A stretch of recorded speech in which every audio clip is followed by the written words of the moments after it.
ഷൊർണൂരിൽ Kulappully bus സ്റ്റാൻഡിനുള്ളിൽ വയോധികനെ മരിച്ച നിലയിൽ കണ്ടെത്തിയ സംഭവം കൊലപാതകമെന്ന് പോലീസ്. തമിഴ്നാട് ഗൂഡല്ലൂർ സ്വദേശി 45 വയസ്സുള്ള ഹരികൃഷ്ണനെ പോലീസ് അറസ്റ്റ് ചെയ്തു. 100ഓളം CCTV കേന്ദ്രീകരിച്ച് നടത്തിയ പരിശോധനയിലാണ് പ്രതി കുടുങ്ങിയത്.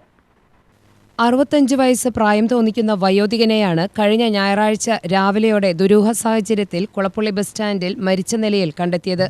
തലേ ദിവസം ഹരികൃഷ്ണൻ കുളപ്പുള്ളി ബീവറേജിൽ പോയി മദ്യം വാങ്ങിച്ച ശേഷം മദ്യപിക്കുകയും തുടർന്ന് കുളപ്പുള്ളി ബസ് സ്റ്റാൻഡിൽ എത്തുകയുമായിരുന്നു. ഇതിനിടെയാണ് ബസ് സ്റ്റാൻഡിൽ വിശ്രമിക്കുകയായിരുന്ന മുരുകനെ കാണുകയും തമ്മിൽ വാക്കുതർക്കത്തിലേർപ്പെടുകയുമായിരുന്നു. തുടർന്ന് മുരുകനെ മർദ്ദിച്ച് അവശനാക്കുകയും കയ്യിൽ കിട്ടിയ കല്ലുപയോഗിച്ച് മുരുകന്റെ തലയ്ക്കടിച്ച് കൊലപ്പെടുത്തുകയും ചെയ്തത്.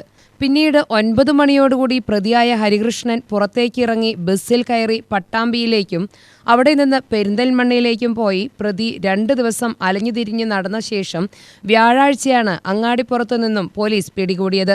Shoranur DYSP Saju K Abraham, CI Vishnu, SI Ashwin എന്നിവരുടെ നേതൃത്വത്തിൽ ഷൊർണൂർ സബ് ഡിവിഷൻ ക്രൈം സ്ക്വാഡും പെരിന്തൽമണ്ണ പോലീസും ചേർന്നാണ് പ്രതിയെ പിടികൂടിയത്.